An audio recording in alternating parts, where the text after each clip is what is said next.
जय हरी विठ्ठल माऊली.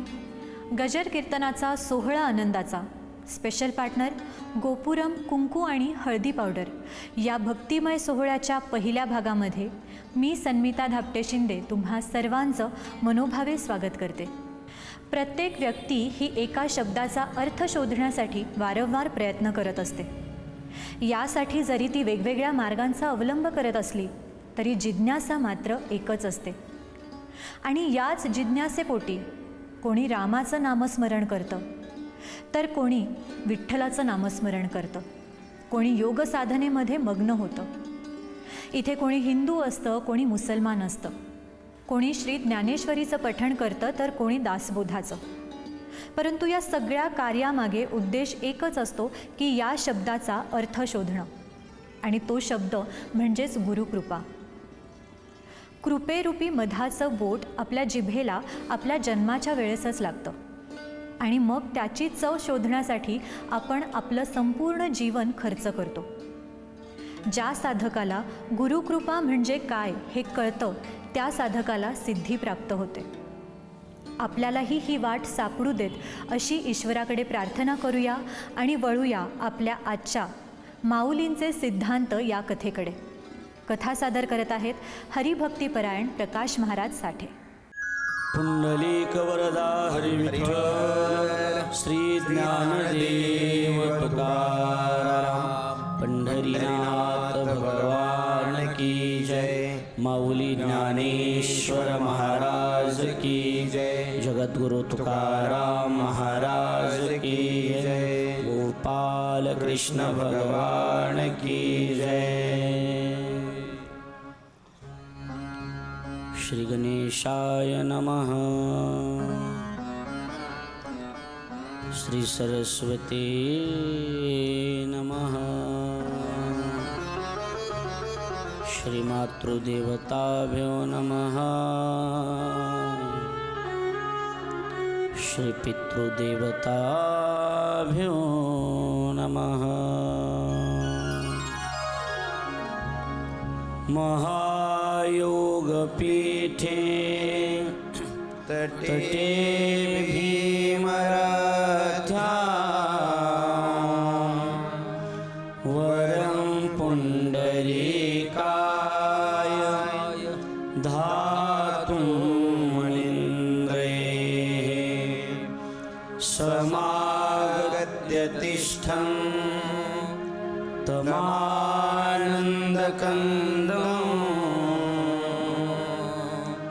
परब्रह्मलिङ्गं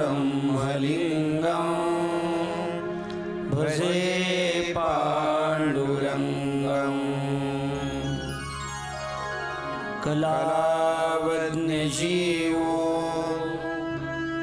धरार्थावतारम् कलाङ्काङ्कतेजो धिकामोदिवक्रम् कलानीशबाधा पनोदार्हदक्षं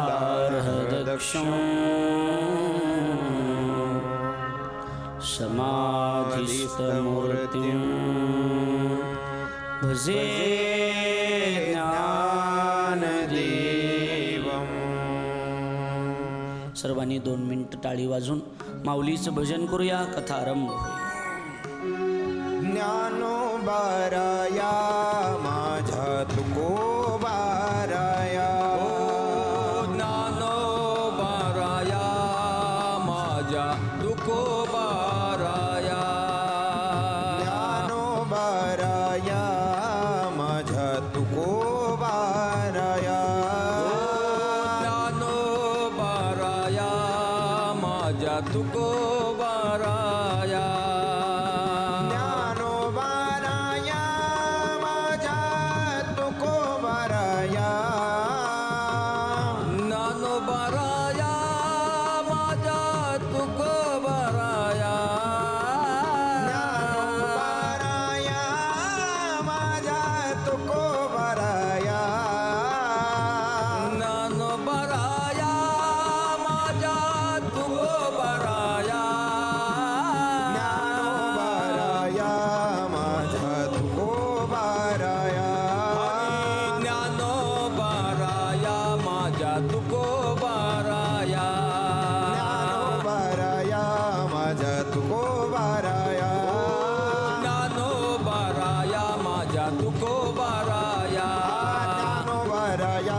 माझ्या तुकोबाराया आणि ज्ञानोबाराया माझ्या तुकोबाराया.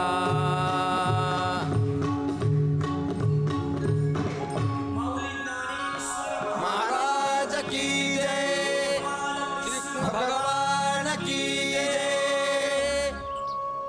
अनेक साधू संतांच्या पदस्पर्शानं पवित्र आणि पुनीत झालेल्या आपल्या या बीड नावाच्या नगरीमध्ये स्वर्गवासी झुंबरलालजी खटोड प्रतिष्ठानच्या वतीनं या प्रतिष्ठानचे अध्यक्ष श्रीयुत गौतम भाऊ खटोड यांनी त्यांचे सन्मित्र सहकार महर्षी राधेश्यामजी चांडक साहेब बुलढाणा यांच्या अमृत महोत्सवी 75व्या वर्षाच्या निमित्तानं गेल्या 1 वर्षभरापासून कथा कीर्तनाचं आयोजन ते या ठिकाणी करत आहेत. आणि याच पर्वकाळावर आपण संत श्रेष्ठ ज्ञानेश्वर महाराजांच्या 750व्या जन्मोत्सव सोहळ्याच्या निमित्तानं संत श्रेष्ठ ज्ञानोबारायांच्या काही सिद्धांतांचा, माऊलींच्या काही सिद्धांतांचा, माऊलीच्या व्यक्तिमत्वाचा विचार आपण या ठिकाणी करत आहोत. सज्जनानो, संत श्रेष्ठ ज्ञानेश्वर महाराजाला खऱ्या अर्थानं जन्माला येऊन 750 वर्ष त्या ठिकाणी पूर्ण झाली. आणि 750 वर्ष पूर्ण होऊन संत श्रेष्ठ ज्ञानेश्वर महाराजांनी आपलं जीवन समाजासाठी जे खर्च केलं त्याचा विचार आपण या ठिकाणी करणार आहोत. माऊलींचं व्यक्तिमत्व प्रेम आणि वात्सल्यानं कसं आहे याचाही विचार आपण केला. काळजी आणि संरक्षण माऊलीच्या बाबतीत कशा पद्धतीनं आहे, सहनशीलता आणि समजूतदारपणा माऊलीच्या संदर्भानं कसा आहे, आणि या सगळ्या गोष्टीचा विचार करत करत माऊलींचा साधेपणा आणि माऊलीची नम्रता या विषयाचे चिंतन आपण करत आहोत. की माऊलींचं जीवन किती साधेपणातलं आहे, माऊलीकडे किती नम्रता आहे, या गोष्टीचा विचार असणं ही गोष्ट अतिशय महत्त्वाची. मला असं वाटतं की जीवन हे अहंकारानं भरलेलं असल्यापेक्षा मनुष्याचं जीवन हे नम्रतेनं भरलेलं असावं. अहंकार ज्याच्या ज्याच्या जीवनामध्ये आला, अहंकारानं आजपर्यंत या जगामध्ये कुणाचं कधी चांगलं केलेली बातमी आपल्याला बघायला मिळाली नाही. अहंकार जिथं जिथं आडवा येईल तिथं तिथं दुःख आपल्याला भोगावं लागणार आहे. आणि नम्रता ज्या ज्या ठिकाणी येईल तिथं सुखाची अपेक्षा करण्या अगोदर सुख आपल्या पदरात पडल्याशिवाय राहणार नाही. म्हणून मनुष्याचं जीवन कसं असलं पाहिजे हे ज्ञानोबारायांनी त्यांच्या चरित्रातून आपल्याला दाखवून दिलं. की मनुष्याचं जीवन पहिली गोष्ट एकदम साधेपणातलं असलं पाहिजे. साधेपणा असला पाहिजे. आपल्याकडे जोपर्यंत साधेपणा आहे तोपर्यंत आपलं महाराष्ट्राच्या कानाकोपऱ्यात नाव राहणार आहे.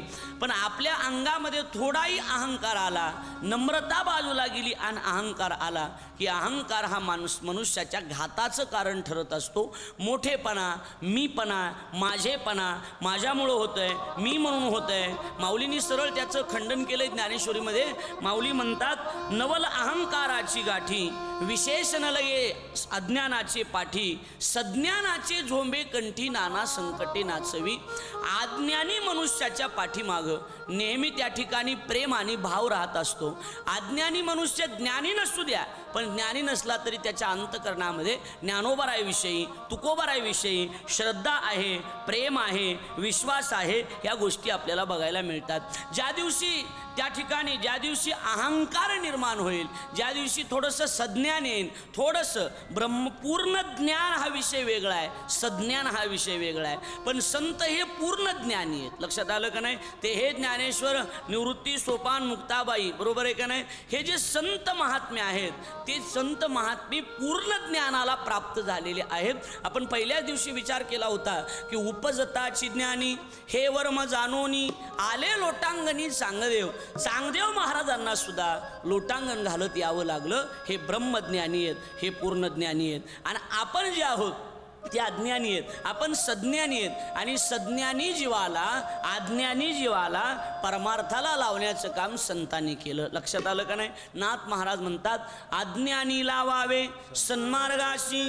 अज्ञानी लोकाला चांगला मार्ग दाखवण्याचं काम संतांनी केलं. निळोबारायांनी स्पष्ट केलं. निळोबाराय म्हणतात, बाबा तुम्ही स्वतःच्या मार्गानं कधी जाऊच नका. संतांनी जो मार्ग दाखवलेला आहे त्या मार्गाने जीवन जगणं ही गोष्ट अतिशय महत्त्वाची. आम्ही त्या मार्गाने गेलो, तुम्ही सुद्धा त्याच मार्गाने मार्ग दाबोनी गेले आदी, मार्ग दाबोनी गेले आदी, मार्ग दाबोनी गेले आदी,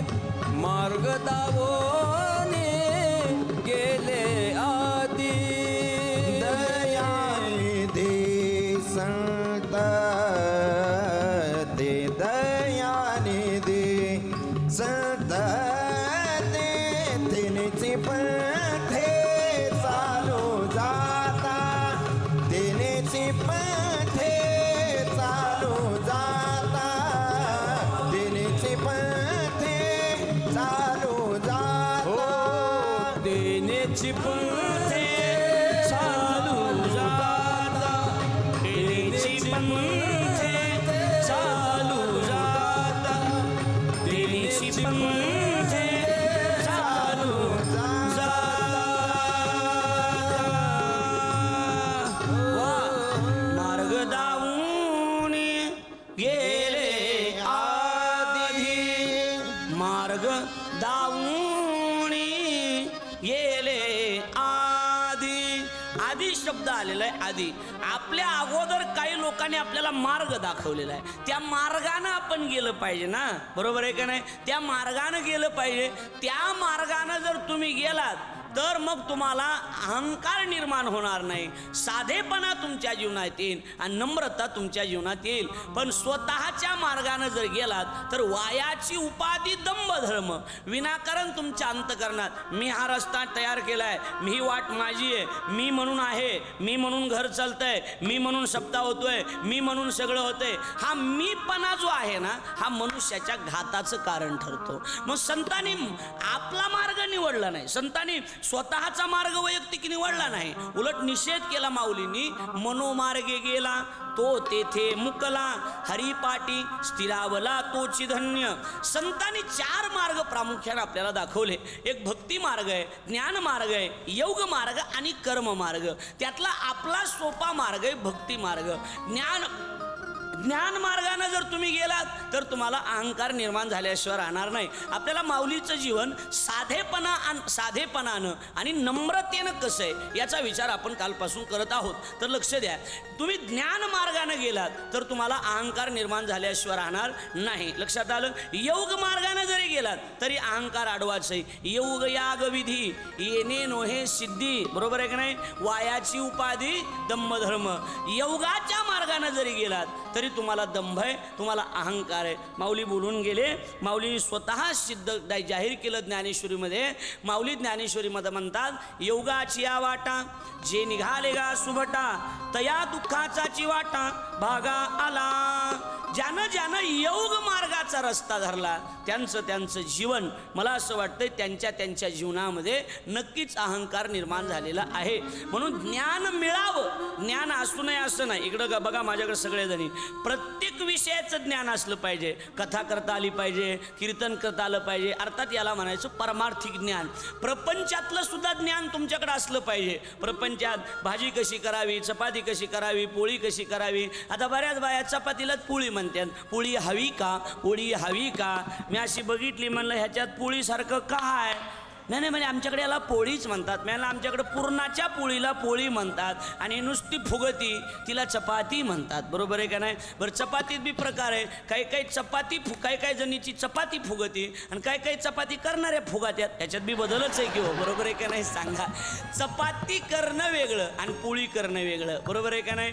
ज्ञान जरूर असावं आता तबला वादन आहे पखवाज वादन आहे पेटी वादन आहे गायन आहे याचं ज्ञान मनुष्याला असलं पाहिजे पण पुढचा ऐका मला चांगला तबला वाजवता येतोय हे अतिशय गरजेचं आहे पण माझ्यासारखा कुणालाच येत नाही हा अहंकार आपल्या अंतकरणामध्ये निर्माण होता कामा नये अनेक कथाकार अनेक कीर्तनकार जी टॉकीच्या माध्यमातून आपल्याला बघायला मिळतात आपण घर बसल्या हे सगळं अनुभवतोय आपण सगळ्या गोष्टी ऐकतोय बरोबर आहे का नाही जसा प्रसंग असेल तसं आपण करतोय ना आता माऊलीचा सोहळा चालू आहे माऊलीची कथा गोकुळाष्टमीला कृष्णाची कथा आहे म्हणजे अन्य विषयाच्या कथा आपल्याला त्या ठिकाणी ऐकायला मिळतात पण लक्षात ठेवा माझ्यासारख्या मला खूप चांगली कथा करता येते याच्यामध्ये तिळभर शंका नाही मला खूप चांगली कथा आता आहे स्वाभिमान आहे मला चांगली कथा करता येते बरोबर आहे का नाही मी अनेक कथा करू शकतो मला चांगली कथा करता येते हा स्वाभिमान आहे पण माझ्यासारखी कुणालाच येत नाही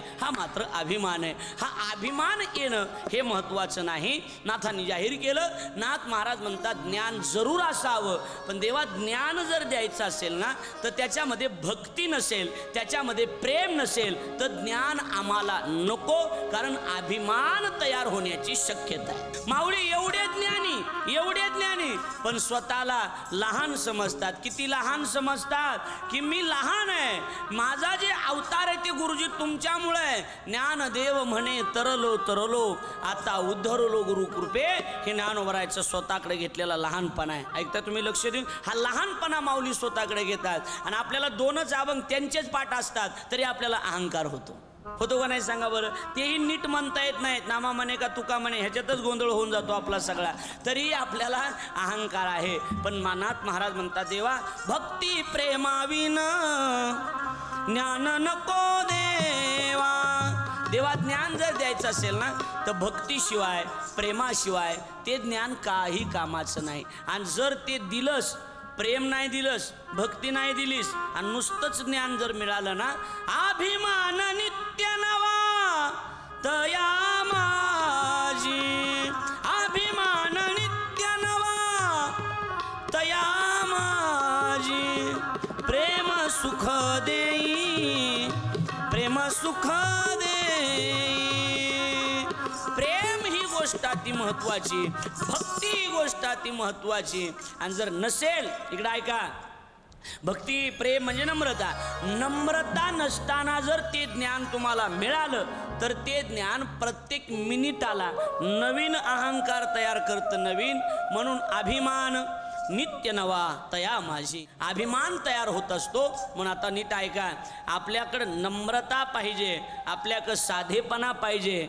आपल्याकडं नम्रतेच्या विरुद्धार्थी शब्द आहे अहंकार, साधेपणाच्या विरुद्धार्थी शब्द आहे स्टँडर्ड इंग्रजीमध्ये, बरोबर आहे का नाही. हे माणसं खूप साधे आहेत, आम्ही मोठी माणसं आहेत, आम्ही स्टँडर्ड माणसं आहेत, बरोबर आहे. बरेच लोक मला म्हणले, लोक फार काळ बदलला, स्टँडर्ड जमाना निघाला म्हणले, स्टँडर्ड जमाना. म्हटलं कुठं स्टँडर्ड जमाना निघाला, लोक बदलले म्हणले. आता लोक बुटं घालून जेवायला लागले. बफे पद्धत, बुटं घालून जेवायचं, बरोबर आहे का नाही. किती मोठा माणूस असला तरी परात घ्यायची आणि मला भात वाढा असं म्हणायचं, लक्षात आलं का नाही. ती बफे पद्धत, बफे अशा बऱ्याच बफ्याला सुद्धा बफे पद्धतीमध्ये जेवतात, अशा ताट घेऊन, बरोबर आहे का नाही. असं ताट घेऊन मला ह्याच्यात वाढा असं म्हणायचं. मला म्हणला काळ बदलला महाराज, काळ बदलला, लोक बुटं घालून जेवायला लागले. म्हणलं मूर्खच तू. आताशी 50% लोक बदललेत, अजून 100% बदलले नाहीत. आताशी 50% बदललेत, बुटं घालून जेवायला लागलेत. ज्या दिवशी लोक बुटामध्ये वरण भात घेऊन खातील त्या दिवशी 100% बदलले. हो, आणि खातील काही अडचण नाही यांची. आमच्या इथं ट्रॅक्टर आलं होतं, ट्रॅक्टर होतं आमच्या इथं नांगरायला, शेती आमची नांगरायला. आणि ट्रॅक्टर लावल्याच्या नंतर एक जणानं ट्रॅक्टर ड्रायव्हर लावला, त्याला काही भेटलंच नाही प्यायला. त्यानं दारू बुटात टाकून प्यायला, बुटात टाकून, म्हणजे आता बुटात टाकून प्यायला लागले. म्हणले जेवायला काही जास्त वेळ लागणार, बोला की बोला, जास्त वेळ लागणार नाही. थोड्याच दिवसामध्ये लोक इथपर्यंत सुद्धा आल्याशिवाय राहणार नाहीत. याचा अर्थ एक आहे, जमाना किती जरी ताई पुढे गेला ना, जग किती जरी बदललं ना, तरी साधेपणामध्ये जो आनंद आहे तो आनंद मोठाडपणामध्ये नाही. हे माऊलीला माहीत होतं. लक्षात येतं माझं बोलणं. हे माऊलीला माहीत होतं, हे तुकोबारायला माहीत होतं. म्हणून स्वतःकडं नम्रता घेतात, स्वतःकडं लहानपणा घेतात. नाहीतर ज्ञानोबारायचं जीवन एवढं सुंदर आहे ना, ज्ञानोबाराय एवढं जीवन कुणाचंच धन्य नाही. नाथांचं आणि ज्ञानोबारायच्या वयाचा जर विचार केला तर किती मोठा डिफरन्स आहे बघा बरं. नाथ महाराज किती वय त्यांचं आणि ज्ञानोबारायचं वय अवघं 22 वर्षाचं. नाथांचं 50-60 वर्षाचं वय असेल. नाथ महाराज एका दिशेला आहेत आणि एवढं तर खरं आहे, वय जरी आपल्याला अंदाज माहीत नसला तरी ज्ञानेश्वर महाराज नाथ महाराजाच्या तुलनेत वयानं लहान आहे. वयानं लहान आहेत का नाही सांगा बरं. ज्ञानोबाराय लहान आहेत, ज्ञानोबाराय सगळ्या संतात वयानं लहान आहेत ना, बरोबर आहे का नाही. तरीही नाथ महाराज त्यांच्याविषयी कृतज्ञता व्यक्त करतात.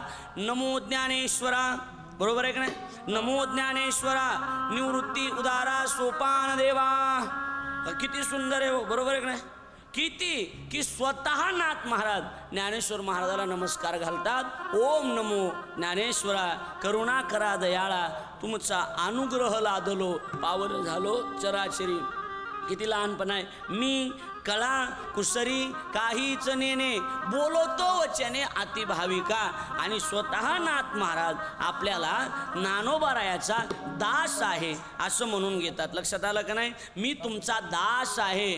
स्वतः एकनाथ महाराज म्हणतात एका जनार्दनी तुमचा दास आणि त्याची आस पुरवावी. मी तुमचा दास आहे, मी तुमचा सेवक आहे. हा ज्ञानोबारायाच्या अंतकरणात असणारा लहानपण आहे. आलं लक्ष तुमच्या आता? हा लहानपण आहे. ज्ञानोबारायाचं जीवन नम्रतेनं युक्त आहे. ज्ञानोबारायाचं जीवन सहनशीलतेनं युक्त आहे. ज्ञानोबारायाचं जीवन जे आहे प्रेमानं युक्त आहे. ज्ञानोबारायाचं जीवन वात्सल्यानं युक्त आहे. ज्ञानोबारायाचं जीवन सहनशीलतेनं युक्त आहे. आणि ज्ञानोबारायाचं जीवन नम्रतेबरोबर साधेपणानं सुद्धा युक्त हे ज्ञानोबारायाचं जीवन आहे. आलं लक्षात तुमच्या? ज्ञानोबाराय मला वेगळ्या अंगानं मांडायचे आहेत. विज्ञानही आहे, जगही आहे. या सगळ्या जगाच्या रीतिरिवाजाबरोबर ज्ञानोबाराय कसे आहेत हे मला मांडायचं आहे. आणि ज्ञानोबारायचं चरित्र 750व्या वर्षाच्या निमित्तानं आज ज्ञानोबारायचं जीवन आपण त्या ठिकाणी जर चिंतन करत असू तर याचा अर्थ एकच आहे की ज्ञानोबारायच्या जीवनाची बरोबरी तर होणार नाही आपल्याच्यानं. ज्ञानोबाराय तर आपल्याला होता येणार नाही, पण ज्ञानोबारायच्या काही गुणाचा अवलंब करण्याला काय हरकत आहे? सांगावर काय हरकत आहे? ज्ञानोबारायासारखं वागणं होत नाही, जगणं होत नाही, पण ज्ञानोबारायाच्या जीवनातला एक गुण जरी आपण घेतला तरी आपल्या आयुष्याचं सोनं होऊन जाईल. एक गुण घ्या, फक्त एक गुण. ज्ञानोबारायाकडला समजूतदारपणा घ्या किंवा ज्ञानोबारायाकडची सहनशीलता घ्या. सहनशीलतेला काही अंत आहे का हो माऊलीचा? अंतच नाही ना. समाजानं एवढा त्रास दिला, समाज एवढा लोकांमागं लागला, पण ज्ञानोबारायांनी उत्तर कधी दिलं नाही. उत्तर कधी दिलं नाही, मागं वळून कधी बघितलं नाही. यातून माता भगिनींनो एक शिकायचं आहे. प्रपंच असू द्या, परमार्थ असू द्या, जग असू द्या, ही जगाचं रहाटगाडग आहे. या जगाच्या रहाटगाडग्यामध्ये, जगाच्या तुलनेमध्ये थोडासा त्रास आपल्याला होणारच आहे. आणि मला असं वाटतं त्रास जर होत नसेल तर त्या जीवनाला अर्थही काहीच नाही, अर्थही नाही. साधं जीवन काय कामाचं आहे? अजिबात नाही. आंब्याला जो असतो ना, आंब्याला पहाडही लागतात, खाली पडतात, पण मला वाटतं दगड मारून जो पहाड पाडला जातो ना तो जास्त गोड लागत असतो, जास्त गोड त्याला दगड लागलेले आहेत. दगड लागला की मग तो मनुष्य परिपक्व होत असतो. मग दगड लागणं ही महत्त्वाची गोष्ट आहे. जीवनामध्ये ठेसा लागल्या पाहिजेत. वाटेला गेल्यानंतर वाटामध्ये थोडी अडचण आली पाहिजे. स्वामी विवेकानंदांनी जाहीर केलं, एखाद्या रस्त्यानं जात असताना त्या रस्त्याला जर अडचणी येत नसतील तर समजून चालायचं की हा रस्ता आपला चुकतोय म्हणून. आपला चांगला रस्ता चालावा, आपल्याला जीवनाचा प्रवास चांगला व्हावा असं वाटत असेल का तर त्या जीवनामध्ये अडचणी आल्या पाहिजेत. अडचणी आज आम्ही इथं बसतो, आमच्या जीवनात अनेक अडचणी आहेत, हजार अडचणी आहेत. हजार अडचणीनं जीवन युक्त आहे. आलं लक्षात?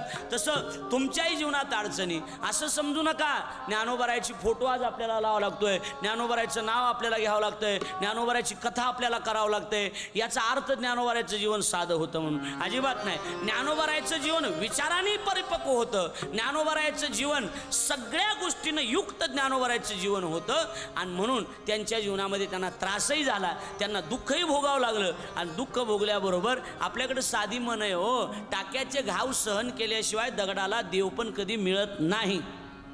देव पण भेटत नाही. दगडाला देव पण भेटण्यासाठी त्याचा अगोदर सहन करावं लागतं. तुम्ही ज्ञानोबारायाच्या चरित्रातून एवढा गुण घ्या, तुम्हाला डायरेक्ट सासू होता येणार नाही. तुम्हाला अगोदर सून व्हावं लागणार आहे. सून झाल्याच्या नंतर तुम्ही सासू होणार आहेत. मुद्दा एवढाच आहे, विषय एवढाच आहे की तुम्ही लहान नाहीत. तुम्ही लहान नसलात तरी, बरेच माणसं म्हणतात मला हलक्यात घेऊ नका, मी काय लहान माणूस आहे का, मी असा आहे, मी तसा आहे, म्हणतात का नाही, मी असा आहे. ठीक आहे, म्हणायला तुम्ही कसेही असू द्या, पण तुम्ही म्हणताना कमीत कमी म्हणताना एवढं तरी म्हणलं पाहिजे की आम्ही सेवक आहेत, आम्ही दास आहेत. लहानपणा आपल्या बोलण्यात तरी कमीत कमी दिसून यावा. संतांनी वर्णन केलं, तुकाराम महाराज म्हणतात नका तुम्ही संतांची सेवा करू, पण कमीत कमी मी त्यांचा दास आहे एवढं म्हणलात तरी जीवनाची सार्थकता झाली. तुम्ही जेवढा लहानपणा घ्याल ना तेवढे जगात तुम्ही मोठे व्हाल. माणसं ती मोठी असतात जी माणसं दुसऱ्याला मोठं समजतात. दुसऱ्याला मोठं समजणारी माणसं नेहमी मोठी असतात आणि स्वतःला मोठं समजणारी माणसं नेहमी लहान असतात. तुम्हाला या जगामध्ये मोठं व्हायचं आहे का? मंत्र लिहून ठेवा. जगात जर लोकांनी मोठं म्हणावं, लोकांनी चांगलं म्हणावं असं वाटत असेल तर तुमच्या जीवनामध्ये तुम्ही लहानपणा घेतला पाहिजे. आलं का नाही? लहानपणा घेतला पाहिजे. तुम्ही जेवढे घरामध्ये लहानपणाने जीवन जगाल, जेवढं तुम्ही साधेपणाने जीवन जगाल, तेवढी घरामध्ये तुम्हाला जास्त इज्जत मिळणार आहे. ज्ञानोबाराच्या चरित्रातून एवढं शिकून घ्या की साधेपणा आणि नम्रता ही एवढी महत्त्वाची आहे. नाहीतरी तुकाराम महाराजांचं जीवन बघितलं, ज्ञानोबाराचं जीवन बघितलं तर समुद्रासारखं जीवन आहे. समुद्रासारखं जीवन आहे का नाही सांगा. देव तुमचा आज्ञाधारी, देव त्यांच्या ताब्यात आहे, देव त्यांचं ऐकण्यात आहे. अरे इथं नवरा आपल्या ऐकण्यात असला तर बाई घरामध्ये कोणाला मिळागू देती का सांगा बरं महाराज. अजिबात नाही. नवरा मुठीत असला पाहिजे, बाशी दुसरं काही नाही. पहिला काळ एक असा काळ होता की बाईचं नाणं कधी पक्क व्हायचं, लेकरं बाळ झाले की म्हणायचं बाईचं नाणं पक्क झालं. आता लेकरा बाळावर अवलंबून नाही. आता ज्या दिवशी नवरा मुठीत आला समजून चालायचं नाणं पक्क झालं. बरोबर आहे का नाही. जोवर आपला नवरा आपल्या मुठीत येत नाही तोपर्यंत बायकांचं नाणं पक्क होत, बोला ना, नाही. नवरा मुठीत आला की तिला माहिती, एकदा नवरा मुठीत घेतला बाकी त्याला सुतानं धडे शिकविता येते ती व्यवस्थित. लक्षात आलं का नाही. मग एकच लक्षात ठेवा, एकच काम करा की आपल्याला सगळ्या गोष्टी मिळतील, फक्त आपण थोडंसं लहान व्हा, थोडंसं नम्र व्हा. एकदम लहान व्हायचं, एकदम लहान. आणि लहान आपल्याकडे मन आहे किंवा काय, मुंगी होऊन साखर खाता आली पाहिजे. मुंगी होऊन साखर खाता आली पाहिजे. लहान राहायचं मुंगीसारखं. मुंगी लहानच असते. मुंगीला समजा आता आपली गाडी आहे, बरोबर आहे का नाही. एखाद्या आपल्या अंगावर एखादी मुंगी आली आणि मी उठलून गाडीत बसलो, मुंबईला गेलो. आली ना मुंगी मुंबईला आली की नाही सांगा बरं महाराज. तिला कुठं जायची गरज आहे का. काय केलं तिनं, लहान झाली. तुम्हाला अजून सोपं उदाहरण सांगतो. मला सांगा, एखादा बीडमध्ये, मुंबईमध्ये, पुण्यामध्ये तुम्ही जिथून बघत असताल तिथे एखादा समजा प्लॉट विकत घेतला तुम्ही, बरोबर आहे का नाही. एखादा जागेत प्लॉट विकत घेतला. समजा तुम्ही बीडमधून कथा बघता, तुम्ही बीडमधून, अंबेजोगाईमधून, धारूरमधून, कुठून बी बघा, नागपूरहून, पुण्या, मुंबईत, दिल्लीत, कुठून बी कथा बघा. बघत असताना आपल्या गावात एखादा प्लॉट आपण विकत घेतला, समजून चालायचं, बरोबर आहे का नाही. मला सांगा, जेवढा प्लॉट घेतात तेवढं बांधकाम करतात का नाही. थोडी जागा मोकळी, म्हणजे प्लॉटपेक्षा बांधकाम लहान आहे. बंगला कसा आहे, बोला पटकन, लहान आहे. प्लॉटपेक्षा बंगला लहान आहे. बरं, जेवढा बंगला बांधला तेवढे दरवाजे बसवितात का, बोला की बसवितात का नाही. बंगल्यापेक्षा दरवाजा लहानच आहे ना. बरं, जेवढा दरवाजा तेवढ्या खिडक्या आहेत का, बोला की खिडक्या कशा आहेत, लहान आहेत. बरं, जेवढ्या खिडक्या, जेवढा दरवाजा आहे तेवढी ती कडी आहे का दाराला लावायची, नाही. बरोबर आहे का नाही. ती कडी लहान आहे. बरं, जेवढी कडी कोंड आहे तेवढं कुलूप आहे का, बोला की कुलूप कसं आहे, लहान आहे. बरं, जेवढं कुलूप आहे तेवढी चावी आहे का, नाही. चावी कशी, लहान. बरं, आत्तापर्यंत सगळा विचार केला, सगळ्यात लहान कोण, चावी. आणि बंगला ताब्यात कोणाच्या, हे असलं असते. लक्ष द्यायला लागलंय का नाही. हे असलं असते. तुम्ही आपलं मी असं आहे मी तसं आहे, लहान राहायचं, लहान, आणि सगळं जग ताब्यात घ्यायचं. संतांनी आग्रह केला. तुकाराम महाराज म्हणतात, आमच्या जीवनात ही वृत्ती आली पाहिजे. आम्हाला जास्त मोठेपणा नको, तर आम्हाला काय मिळाला पाहिजे, देवा आम्हाला लहानपणा. लहानपण देगा देवा, देगा देवा.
बसल्या बसल्या ही कथा ऐकत आहात, पण असं वाटतंय आपण माऊलीच्या मंदिरातच आहोत का काय, एवढा आनंद आपल्याला मिळतो. बरोबर आहे का नाही? घर बसल्या हा आनंद आपल्याला मिळते. लहानपण देगा देवा, मोठेपणा देऊ नका देवा. कोणता पणा द्या? लहानपणा द्या. लहानपण देगा देवा, मुंगी साखरेचा रवा. आणि जर मोठे झालात तर ऐरावत रत्न थोर, त्याशी अंकुशाचा मार. पुढचं तर फार सुंदर आहे. जया अंगी मोठेपण तया यातना कठीण. ज्याच्याकडे मोठेपणा आला त्याला दुःख आलं. आम्ही संतांचे 4 शब्द घेऊनच महाराष्ट्रभर फिरतो. 4 अभंगच आम्हाला येतात, जास्त काही येत नाही. तरी आम्हाला आज महाराष्ट्रात कोण्याही कोपऱ्यामध्ये लोक ओळखतात. बरोबर आहे की नाही? एवढा त्रास होतो, वाटतं एवढं हे नसतं झालं तर बरं झालं असतं. बरोबर आहे की नाही? मोकळेपणा, मोकळा श्वास कुठं घ्यायसारखं राहिलं नाही. अवघड आहे. आमची गाडी पंक्चर झाली, धाब्याच्या पुढंच पंक्चर झाली, तरी एक माणूस आला, इकडे कुठं? आणि मला पंक्चर झाली आणि इकडे कुठं? म्हणजे एवढं जीवन अवघड आहे. आता मी दंडेल माणूस आहे, मी म्हणलं माझं काही असू दे, तू इकडे कुठं? लक्षात आलं का नाही? काय करणार सांगा? म्हणजे सोपं जीवन नाही, साधं जीवन नाही. आपण समजतो तेवढं सोपं नाही. जया अंगी मोठेपण तया यातना कठीण. त्याला यातना भरपूर असतात, त्याला दुःख भरपूर असतं. म्हणून माऊलीने स्वतःकडे लहानपणा घेतला. म्हणे निवृत्ती दास अवधारी जोजीना, मी निवृत्तीचा दास आहे, मी निवृत्तीचा सेवक आहे. माझ्या जीवनात ज्ञानोबाराय म्हणतात माझ्या जीवनात श्रीगुरु आहेत, म्हणून हे सगळं चालतंय. नाही तर मी तेवढा मोठा नाही. एका महापुरुषाचे हे शब्द असावेत. एवढा लहानपणा, एवढी नम्रता माझ्या माऊलीकडे आहे. जेवढं बोलावं तेवढं कमीच आहे माऊलीच्या बाबतीत. निवृत्तीनाथानं एके दिवशी प्रश्न केला, माऊली, हा दादा, माऊली तुम्ही माझे शिष्य आहात हे तर मला माहितीच आहे, पण तुम्ही माझे भाऊ सुद्धा आहात. त्यावेळेला ज्ञानोबराय म्हणतात तुम्ही माझे गुरुही आहात आणि तुम्ही माझे बंधू सुद्धा आहात. याचा विचार जर केला तर तुम्ही गुरुच आहात, कारण मोठे आहात, त्यामुळे तुम्ही वडील आहात. मोठ्या भावाला वडील बंधू म्हणण्याची पद्धत आहे ना आपल्याकडं. तुम्ही माझे वडील बंधू आहात आणि मी अनुग्रह तुमच्याकडून घेतल्यामुळे मी तुमचा शिष्य आहे. काही नाही. निवृत्तीनाथाचे डोळे पाण्यानं डबडबले. निवृत्तीनाथानं सांगितलं, ज्ञाना, हा दादा, ज्ञाना, एवढं मोठं ज्ञान आहे तुझ्याकडं, एवढी मोठी प्रगल्भता तुझ्याकडं आहे, एवढा शांत आहेस, एवढा संयमी आहेस, एवढा नम्र आहे, एवढी सहनशीलता ज्ञाना तुझ्या अंगात आहे, एवढा साधेपणा तुझ्या अंगात आहे. ज्ञाना, हे सगळं कसं शक्य आहे रे? आपल्यासारखं असता तर म्हटलं असता, मग माझ्याकडे तेवढी ताकद आहे, मी तेवढा अधिकारी आहे, म्हणून मला जमतं. हे काही शब्द निघाले ज्ञानोबरायचे. ज्ञानोबराय म्हणतात, कसं शक्य आहे दादा? हे सगळं शक्य तुमच्यामुळं झालेलं आहे.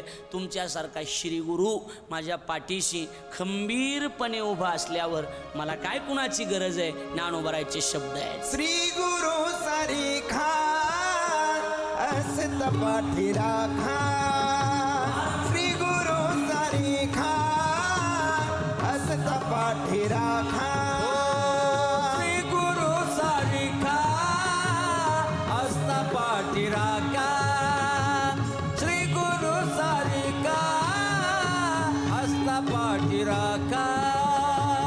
इतरांचा लेखा कोण करी, इतरांचा लेखा कोण करी, श्री गुरु सरिखा असत पाठी राखा, श्री गुरु सरिखा असत पाठी राखा, श्री गुरु सरिखा असत पाठी राखा.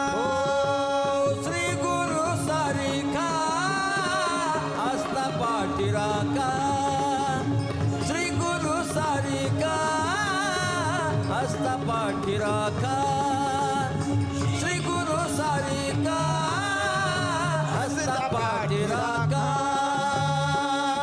पाठी राखा असता पाठी. काय शब्द निघाले बघा, शब्द निघाले माऊलीचे. तुम्ही आहात ना पाठीशी, म्हणून हे सगळं शक्य हो. श्री गुरु सारिखा असता पाठी राखा. का? तुमच्यासारखे गुरु माझ्या पाठीशी आहेत ना, म्हणून हे सगळं शक्य आहे. करणारे तर ज्ञानोबरायच आहेत. सगळं केलं ज्ञानोबरायनीच, बरोबर आहे का नाही महाराज? ज्ञानोबराय करील ते काय नोहे महाराज, परी पाहे बी शुद्धांगी. सगळं केलं ताई ज्ञानोबरायनीच. पण नाव दाखवत असताना मी निवृत्तीचा दास आहे. मी जरी दिसत असलो तुम्हाला ना, ज्ञानोबराचे शब्द किती गोंडस आहे बघा ना. ज्ञानोबराय म्हणतात तुम्हाला झेंडा फडफड करणारा दिसतो, पण त्या झेंड्याला फडफड करण्यासाठी निवृत्तीनाथ रूपी दांडा खंबीर आहे, म्हणून हा झेंडा फडकतो. आपल्या गुरुविषयी एवढी श्रद्धा असली पाहिजे, आपल्या गुरुविषयी एवढं प्रेम असलं पाहिजे. दांडा खंबीर आहे ना, निवृत्तीनाथ उभे आहेत, म्हणून हा झेंडा फडफड करतोय. ज्या दिवशी दांड्यानं आधार काढून घेतला ना, त्या दिवशी झेंडा सुद्धा खाली पडल्याशिवाय राहणार नाही. एवढं सांगायचंय मला या चरित्रातून की बाबा आपले गुरु हे आपलं जीवन असतं. ज्ञानोबराच्या चरित्रातून हे शिका. आपण किती जरी मोठे झालो तरी आपण आपल्या सद्गुरु शिवपेक्षा मोठे होऊ शकत नाही. आपले गुरु, आपले मायबाप, आपलं जे जीवनातले काही सहकारी असतात ना, त्यांच्यापेक्षा मोठे होऊ शकत नाही आपण किती मोठे झालो म्हणजे माईपेक्षा मोठे होऊ? बोला ना, माईपेक्षा अजिबात नाही. बरेच जण म्हणतात आमच्या गुरुजीपेक्षा मला चांगलं जमायला आहे. आता लक्षात आलं का नाही? गुरुजीपेक्षा नाही, आता गुरुजीला जमा नाही गेलंय असं म्हणलं की मग ह्याचं जरा कमी होत चालतं. श्रद्धा कमी झाली की ते त्या कला असू द्या, तो गुण असू द्या, हळूहळू कमी होत चालतो. बरोबर आहे का नाही? कमी होत चालतो. सद्गुरूची टीका झाली नाही पाहिजे. ज्ञानोबराच्या चरित्रात वर्णन नाही महिपती महाराजांनी केलंय. सद्गुरूची टीका झाली नाही पाहिजे. आलं लक्षात? संतांचे विचाराशी आपण एक रूप असलं पाहिजे. अरे आपलं जीवनच आपल्या गुरुमुळे ना. समजा माझे गुरुजी मला भेटले नसते तर आज मी इथं बसलो असतो का? सांगा. नाही. तुमचे गुरु तुम्हाला भेटले नसते तर तुम्हाला आता इथं अक्षय महाराज आहेत पांचाळ, बरोबर आहे की नाही? त्यांचे गुरुजी त्यांना बळवंतप्पा पांचाळ, त्यांनी त्यांना तबला शिकवला. त्यांनी जर ह्यांना तबला शिकवला नसता तर ह्याला पाचरी मारीतच बसावं लागलं असतं का नाही? सांगा. नाही दुसरं काय करता आलं असतं? काही नाही. तुम्हाला शिकवलं नसतं, सचिन महाराज तुम्हाला तुमच्या गुरुजींनी शिकवलं नसतं तर रघुनंदन महाराज आपण इथं बसलो असतो का? नाही. आपल्यावर त्यांचे उपकारच आहेत. ते कसे आहेत काय? एखादा तुझे गुरु तंबाखू खाते, मग हे गुरु दारू पिते, तुला काय करायचं? काय घेणं देणं तुला काय? माझ्यासाठी माझा गुरु देव आहे, तुझ्यासाठी काय मला माहित नाही. बरोबर आहे का नाही? आणि कामाला येत असते आपली श्रद्धा, कामाला येत असतो आपला विश्वास. आणि गुरु माणसामध्ये ते बी माणूस लई येड्यावानी करते, ते आमचे गुरुजी बी असेच आहे. ठीक आहे बाबा, तुझे गुरुजी कसे असू दे, त्यांच्यातला वाईट गुण तुला घ्यायला सांगितलंच नाही ना. तुला त्यातलं चांगलेपण आहे तेवढा घे. तू चांगलेपण आहे तेवढा घे ना. तुला त्यांनी जर घडवलं असेल, तुला त्यांनी जर शिकवलं असेल, त्यातल्या वाईट गुण त्यांना शिक्षा देतील ना. पण तू चांगल्या गुणाचा विचार केलास तर तुझी त्यांच्यावर भावना असेल तर त्यांची कृपा तुझ्यावर झाल्याशिवाय राहणार. आपण भावना जर दगडावर ठेवली तर महाराज म्हणतात भाव धरी तया तारील पाषाण, दुर्जना सज्जन काय करी. भावना ठेवली तर दगडातून सुद्धा बिलं निघतात. हे तर माणसं आहेत. ज्ञानोबराय म्हणतात माझी माझ्या गुरुवर श्रद्धा आहे, माझी माझ्या गुरुजीवर निष्ठा आहे. आणि माझी माझ्या गुरुजीवर निष्ठा असल्यामुळे आज आम्ही इथपर्यंत आहोत. आपला सद्गुरू ज्ञानेश्वर महाराजांचं जीवन एवढं सुंदर आहे. ज्ञानोबराच्या चरित्रातून हेच शिकण्यासारखं आहे. ज्ञानोबराय म्हणतात आमच्या जीवनात सद्गुरूसारखा पाठीराखा आम्हाला मिळाला आणि म्हणून आज आमचं जीवन धन्यतेला प्राप्त झालं. म्हणे निवृत्ती दास म्हणतायत ना, मी निवृत्तीचा दास आहे. आपल्या सद्गुरूविषयी आपण एकदम निष्ठा असली पाहिजे. आपल्या गुरुविषयी आपल्या अंतःकरणामध्ये भाव असला पाहिजे, श्रद्धा असली पाहिजे. एकनिष्ठतेनं ज्याचं जीवन आहे ना, सद्गुरूंची कृपा त्याच्यावर होत असते. ज्ञानोबरायावर निवृत्तीनाथाची कृपा झाली. निवृत्तीनाथाने ज्ञानोबरायावर कृपा केली आणि निवृत्तीनाथाची कृपा झाली ना, म्हणून तर ज्ञानेश्वरी आपल्याला बघायला मिळाली. ज्ञानेश्वरी बघायला मिळाली. निवृत्तीनाथाने जर ज्ञानेश्वर महाराजावर कृपा केली नसती. माऊलींचं चरित्र आहे. माऊलींचा 750वा जन्मोत्सव सोहळा आपण साजरा करतोय. त्यातला हा सुद्धा गुण घेतला पाहिजे. आपण या चरित्रातून, या कथेतून, आपण या जी टॉकीजवर आपण घर बसल्या जर ही कथा ऐकत असाल, हे कीर्तन ऐकत असाल, हे सगळं ऐकत असाल तर या ज्ञानोबरायाच्या जन्म सोहळ्यातून एवढं नक्की घ्या, ज्ञानोबरायाचा हा गुण घ्या की ज्ञानोबरायाची आपल्या गुरुजीवर श्रद्धा किती होती, आपल्या गुरुवर निष्ठा किती होती. जोपर्यंत तुमच्या गुरुजीवर निष्ठा आहे, जोपर्यंत तुमच्या गुरुजीवर प्रेम आहे आणि तोपर्यंत तुमच्या जीवनामध्ये जग तुम्हाला डोक्यावर घेऊन नाचल्याशिवाय राहणार नाही. ही गोष्ट लक्षात ठेवा. ज्या दिवशी सद्गुरूची कृपा तुमच्यावरची कमी होऊन जाईल त्या दिवशी मात्र जग तुम्हाला खाली टाकून तोडलं असं राहणार नाही, कळणार नाही. पण देव ह्या सगळ्या गोष्टी करत असतो. ज्ञानोबाराच्या जीवनातून आपण हे शिकलोय. ज्ञानोबाराकडून आपल्याला हे शिकायचंय की गुरु परमात्मा परेशु, बरोबर आहे की नाही? गुरु आपल्यासाठी देव आहे, गुरु आपल्यासाठी परमात्मा परेशु आहे. आणि सद्गुरू आपलं जीवन एकनिष्ठतेनं त्यांचं जीवन आपल्याशी असल्यामुळे ज्ञानोबाराच्या जीवनाचा उद्धार झाला. ज्ञानोबाराय म्हणतात सद्गुरू वाचोनी तारक कोण, सद्गुरूशिवाय आपल्याला तारणारं कोण आहे? एक सद्गुरू आहेत ते आपल्याला तारू शकतात, एक सद्गुरू आहेत ते आपल्या जीवनाचा विचार करू शकतात. सद्गुरू जर संपले तर आपल्या जीवनाचा विचार कुणीच करू शकत नाही. म्हणून माऊलीला सुद्धा म्हणावं लागतंय, राजाची कांता काय भीक मागत असते का? तसे आम्ही निवृत्तीनाथांचे जर शिष्य असू तर आम्हालाही कुठं जायची गरज नाही. राजियाची कांता काय भीक मागे, मनाची या जोगे सिद्धी पावे. आणि माऊली शेवटच्या चरणात म्हणतात, तुमच्यामुळे तर खरं तर आम्ही आहोत, नाहीतर आम्ही तरलोच नसतो.